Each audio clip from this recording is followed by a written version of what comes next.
થોડાક સમય પહેલા રાજકોટ જેતપુર હાઈવે પર એમએલએ જિગ્નેશ મેવાણી અને કોંગ્રેસ નેતા લાલજી દેસાઈ દ્વારા રોડ નહીં તો ટોલ નહીં આંદોલન કરવામાં આવ્યું હતું.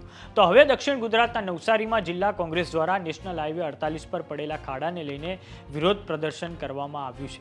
આ આખું વિરોધ પ્રદર્શન એમએલએ અનંત પટેલની આગેવાનીમાં કરવામાં આવ્યું છે. સતત બીજા દિવસે પણ આ વિરોધ પ્રદર્શન ચાલુ છે. તો આવો જાણીએ સમાચાર વિસ્તારથી. નમસ્કાર, જમાવટ સાથે હું છું પાર્થ.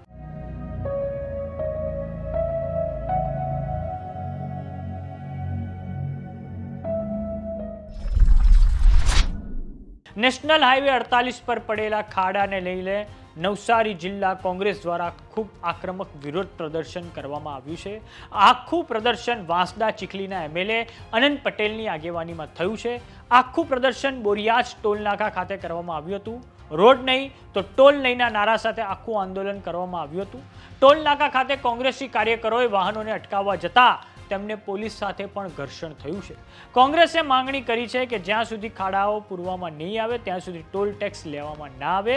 તો હવે આ બાબતે વાંસદાના કોંગ્રેસના એમએલએ અનંત પટેલની પ્રતિક્રિયા સામે આવી છે, જેમાં તેમણે કહ્યું છે કે નવસારી જિલ્લા કોંગ્રેસ સમિતિ દ્વારા નેશનલ હાઈવે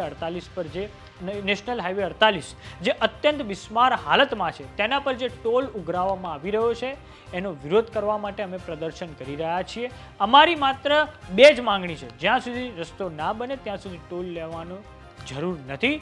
જો તમે ટોલ લઈ રહ્યા છો તો અને અકસ્માત થશે તો અમે તમારી પર એફઆઈઆર કરાવવા રજૂઆત કરીશું. તો આ સાંભળો વાંસદાના એમએલએ અનંત પટેલે શું કહ્યું છે. નેશનલ હાઈવે 48 જે અત્યંત બિસ્માર હાલતમાં છે એના પર જે ટોલ ઉઘરાવી રહ્યા હતા એનો વિરોધ કરવા માટે આજે અમે પ્રદર્શન કરી રહ્યા છે. ત્યારે અહીં અમારી બે જ માંગણી છે, જ્યાં સુધી રસ્તો ન બને ત્યાં સુધી ટોલ લેવાની જરૂર નથી.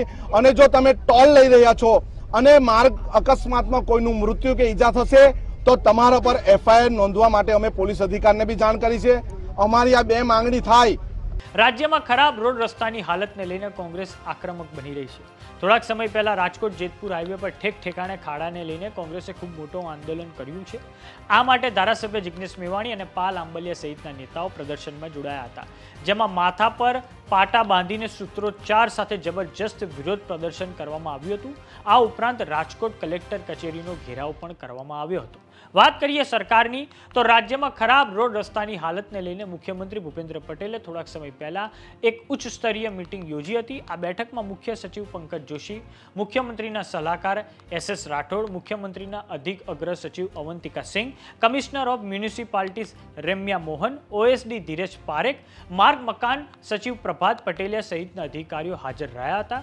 રાજ્યના મોટા શહેરોના કમિશનરો આ બેઠકમાં વિડીયો કોન્ફરન્સથી જોડાયા હતા. મુખ્યમંત્રીએ મહાનગરોમાં રસ્તા, અંડરબ્રિજ, વોટર લોગિંગ વગેરેની સમસ્યા જ્યાં છે ત્યાં ઝડપથી મરામતની કામગીરી હાથ ધરી શહેરોમાં પરિસ્થિતિ પૂર્વવત કરવા માટે સૂચનો કર્યા છે. એટલું જ નહીં, શહેરોમાં આ સમસ્યાના લાંબા ગાળાના નિવારણના ઉપાયો હાથ ધરવાનું આયોજન કરવા પણ એમણે સૂચવ્યું હતું. મુખ્યમંત્રીએ આ બેઠકમાં સ્પષ્ટપણે કહી દીધું હતું કે માર્ગ અને પુલોની મરામત કરવા માટે પેચવર્ક કરવા માટે વરસાદના બંધ થવાની રાહ ના જોતા આ પેચવર્કનું કામ ઝડપથી થવું જોઈએ. તો દર્શક મિત્રો, તમારા ગામ, શહેર, તાલુકામાં રોડ રસ્તાની હાલત કેવી છે તે બાબતે અમને કોમેન્ટ બોક્સમાં લખીને જરૂર જણાવો. જો તમે અમને યુટ્યુબ પર જોઈ રહ્યા તો સબસ્ક્રાઇબ કરો. જો તમે અમને ઇન્સ્ટાગ્રામ અને ફેસબુક પર જોઈ રહ્યા તો ફોલો કરો. નમસ્કાર.